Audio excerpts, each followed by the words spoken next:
ಮಾಲತಿಯನ್ನು ಹುಡುಕದೆ ಅರಣ್ಯದಲ್ಲಿ ಆನಂದವನ್ನು ಹುಡುಕಲು ಬಂದಿರುವೆಯಾ? ನಮಸ್ಕಾರ. ಬನ್ನಿ ನಾಗರಾಜ್. ಕಾಡಿಗೆ ಕಟ್ಟಿ ಕರೆದುಕೊಂಡು ಬರಲು ಹೊರಟಿದ್ದೆ. ಅಷ್ಟರಲ್ಲಿ ಇವರು ಬಂದ ಕಾರಣ ಇಲ್ಲಿ ನಿಲ್ಲಬೇಕಾಯಿತು. ಬೈದ ಬೈ ಚಂದ್ರು, ಇವರ ಪರಿಚಯವೇ ನಮಗಾಗಲಿಲ್ಲ. ಇವರು ಮಂಜುಳಾ ಅಂತ, ನಮ್ಮೂರ ಶೆಟ್ಟಿಯವರ ಸಹೋದರಿ. ಸಂತೋಷ, ಬಹಳ ಸಂತೋಷ. ನಮ್ಮೂರ ಶೆಟ್ಟರಿಗೆ ಇಂಥ ಸುಂದರಿಯಾದ ಸಹೋದರಳು ಕುಳಿತಾಳೆಂದು ನಮಗೆ ಗೊತ್ತೇ ಇರಲಿಲ್ಲ. ಹೆಚ್ಚಿನ ವಿದ್ಯಾಭ್ಯಾಸಕ್ಕಾಗಿ ಪಟ್ಟಣದಲ್ಲೇ ಇದ್ದಳು. ಮೊನ್ನೆ ತಾನೇ ಪರೀಕ್ಷೆ ಮುಗಿಸಿಕೊಂಡು ವಾಪಸ್ ಬಂದಿದ್ದಾಳೆ. ಅದಿರಲಿ, ತಾವೇಕು ಈ ಹೊತ್ತಲ್ಲಿ ಅದು ಕಾಡಿನ ಕಡೆ ಹೊರಟಿರುವರಿ? ಮನೆಯ ಕೆಲಸದಲ್ಲಿ ಮನಕ್ಕೆ ಬೇಜಾರಾಯಿತು. ಅದಕ್ಕಾಗಿ ಬೇಟೆಯಾಡಲು ಈ ಅನುಪಮ ಅರಣ್ಯಕ್ಕೆ ಬರಬೇಕಾಯಿತು.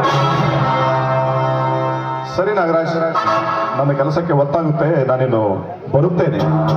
ಹೋಗಬಹುದು.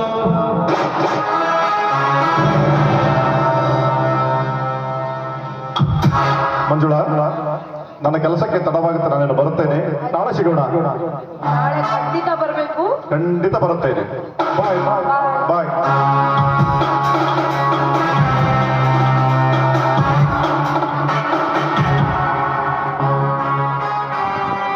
ನಿಲ್ಲು ಮಂಜುಳಾ. ಅವನು ಹೋದೊಡನೆ ಅವನ ಜೊತೆ ನೀವು ಹೊರಟಿರುವರೆಲ್ಲ ಏಕೆ? ನಮ್ಮ ಜೊತೆ ಮಾತನಾಡಲು ನಿಮಗೆ ಮನಸ್ಸಿಲ್ಲವೇ? ಹಾಗೇನಿಲ್ಲ ನಾಗರಾಜ್, ನಾನು ಬಂದು ಬಹಳ ಹೊತ್ತಾಯ್ತು, ಅದಕ್ಕೆ ಹೊರಟಿದ್ದೆ ಅಷ್ಟೇ. ಹೋಗುವಿರಂತೆ ಮಂಜುಳಾ, ಹೋಗುವಿರಂತೆ. ಹೋಗುವುದಕ್ಕಿಂತ ಮುಂಚೆ ಇಂದು ನಿಮ್ಮನ್ನು ನೋಡಿದ ನನ್ನ ಮನ ಪ್ರಶ್ನೆಯೊಂದನ್ನು ಕೇಳ ಬಯಸುತ್ತವೆ. ಅದು ನೀವು ತಪ್ಪು ತಿಳಿಯದಿದ್ದರೆ ಮಾತ್ರ. ನಿಸ್ಸಂಕೋಚವಾಗಿ ಕೇಳಿ. ಮುಗ್ಧ ಕೋಗಲೆ ಮರಿಯೊಂದು ದಾರಿ ತಪ್ಪಿ ಕಾಗಿಗೂಡು ಸೇರಿದರೆ ಅದು ಕೊನೆಯವರೆಗೂ ಅಲ್ಲೇ ಉಳಿಯಲಾಗದೆ. ಛೇ, ಇಲ್ಲ. ಕಾಗಿಯ ನಿಜಾಂಶ ಗೊತ್ತಾದ ಮೇಲೆ ಕೋಗಿಲೆ ತನ್ನ ಗೂಡಿನಿಂದ ಹೊರನೂಕುತ್ತೆ. ಅಂತೆ ಈ ಚಂದ್ರನೆಂಬ ಕಾಗೆ ಕೋಗಿಲೆಯಂತಿರುವ ನಿನ್ನ ಶೀಲವನ್ನ ತನ್ನ ದುಷ್ಟತನದ ಕೊಕ್ಕಿನಿಂದ ಕುಕ್ಕಿ ಪರಾತೋಷರಲ್ಲಿ ನೀವೇ ಅಲ್ಲಿಂದ ಉತ್ತಮವಲ್ಲವೇ? ಏನ್ ಹೇಳ್ತಿದ್ದೀರಾ? ಅಂದ್ರೆ ನಿಮ್ಮ ಮಾತಿನ ಅರ್ಥ ನನ್ನ ಚಂದ್ರು ಕಾಗೆಯ? ಅಲ್ಲ, ನನ್ನ ಚಂದ್ರು ಕೋಗಿಲೆಯಂತೆ ಪ್ರೇಮ ಗೀತೆ ಕೂಗಿತ್ತು. ನಾನು ಕೂಡ ಕೋಗಿಲೆಯಂತೆ ಅವನ ಹೃದಯದ ಗೂಡು ಸೇರಿತ್ತು.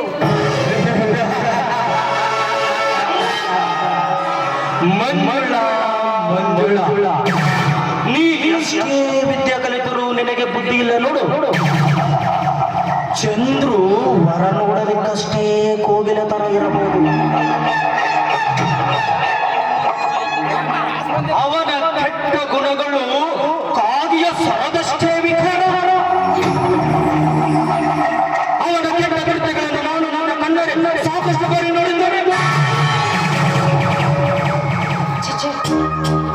ಇಲ್ಲ, ನನ್ನ ಚಂದ್ರು ಅಂಥವನಲ್ಲ. ಹಾಲಷ್ಟೇ ಪರಿಶುದ್ಧ.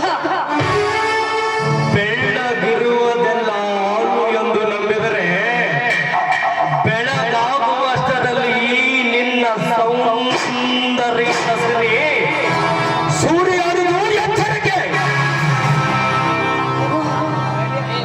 ಬಂಗಾರದಲ್ಲಿ ಕಸರುಂಟೆ, ಬಡವರಲ್ಲಿ ಮೋಸ ಉಂಟೆ. ಮೋಸ ವಂಚನವನ್ನು ಶ್ರೀಮಂತರ ಗುತ್ತಿಗೆ ನನಗೊಂದು ಏನೋ ಇದ್ದ ವಿಷಯವನ್ನು ಹೇಳಿ ನಿಮಗೆ ಸಕಾಲದಲ್ಲಿ ಎಚ್ಚರಿಸಿದ್ದೇನೆ. ಬೇಕಾದರೆ ಅದಕ್ಕೆ ಸಂಬಂಧಪಟ್ಟ ಸಾಕ್ಷಿಗಳನ್ನು ಸಾಬೀತುಪಡಿಸಬೇಕು. ಸಾಧ್ಯವಿಲ್ಲ, ನೀವೇನು ಹೇಳಿದ್ರು ಸಾಧ್ಯವಿಲ್ಲ ನಂಬೋದಕ್ಕೆ ನಾನು. ಯಾಕಂದ್ರೆ ನನ್ನ ಚಂದ್ರು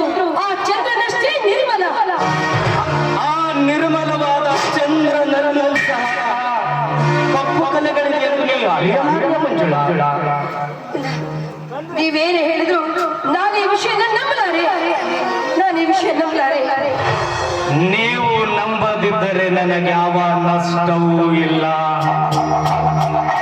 ನೀವು ನಂಬಿದರೆ ನನಗೆ ಯಾವ ಲಾಭವೂ ಇಲ್ಲ. ಏನೋ ವಿದ್ಯಾರ್ಥಿಗಳು ಮೋಸ ಹೋಗಬಾರದೆಂದು ಇದ್ದ ವಿಷಯವನ್ನು ಇದ್ದದ್ದಾಗಿ ಹೇಳುತ್ತೇನೆ. ಇದರ ಮೇಲೆ ನಿಮ್ಮ ಇಷ್ಟ. ನಮ್ಮ ತಲೆ ಬಿಸಿ ಆಗ್ತಾ ಇದೆ.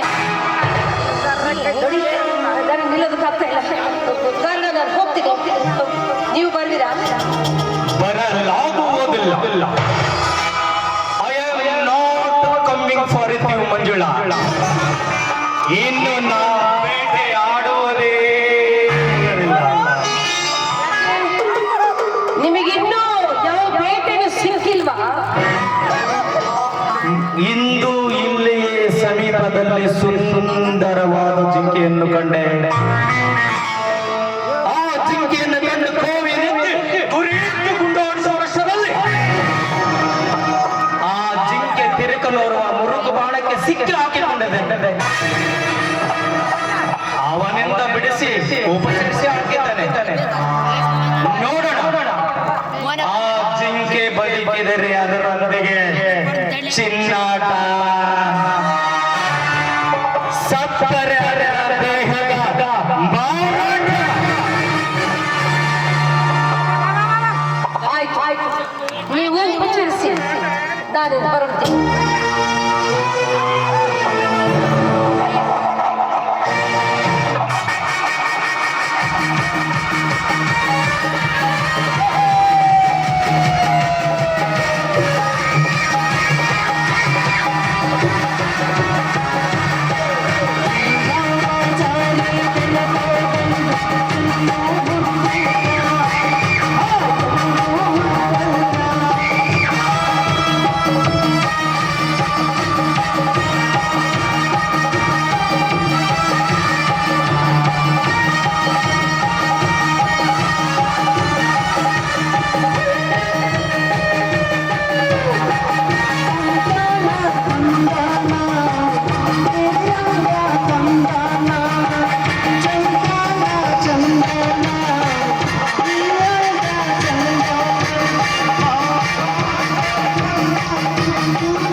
ಉಪಚರಿಸಬೇಕಂತೆ.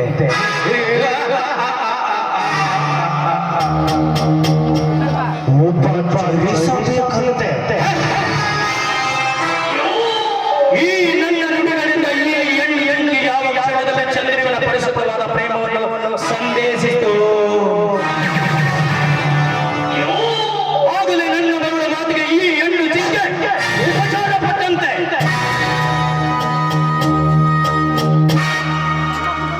ಎಷ್ಟನ್ನು ಅರಿಯದ ಈ ಶೆಟ್ಟಿಯ ಸೋದರಿ ನಿಜವಾಗಲು ಸೌಂದರ್ಯದ ಸರಿ.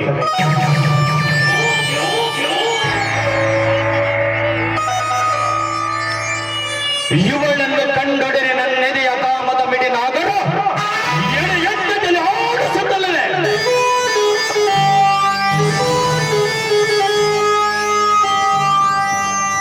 ನಾ ಮನಸ್ಸು ಮಾಡಿದರೆ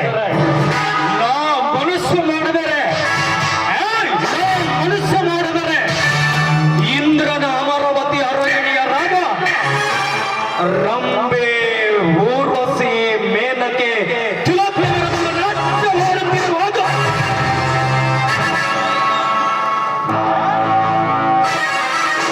ಈ ಮತಿಯಿಲ್ಲದ ಹೆಣ್ಣು ನನ್ನ ಕೋರಿದ ಕುರಿಸಿದ್ದಾಳೆ.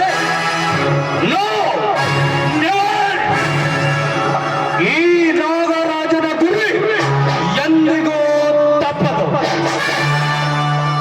ಈ ನನ್ನ ಗುರಿಗೆ ಈ ಹಕ್ಕಿ ನನ್ನ ಪಕ್ಕವನ್ನು ಕಳೆದುಕೊಂಡು ನನ್ನ ತೋರಿಗೆ ಸಿಕ್ಕಾಕಿಕೊಳ್ಳಲೇಬೇಕು. ಈ ಹಕ್ಕಿಯನ್ನು ತಿಂದು ನಾ ದಕ್ಕಿಸಿಕೊಳ್ಳ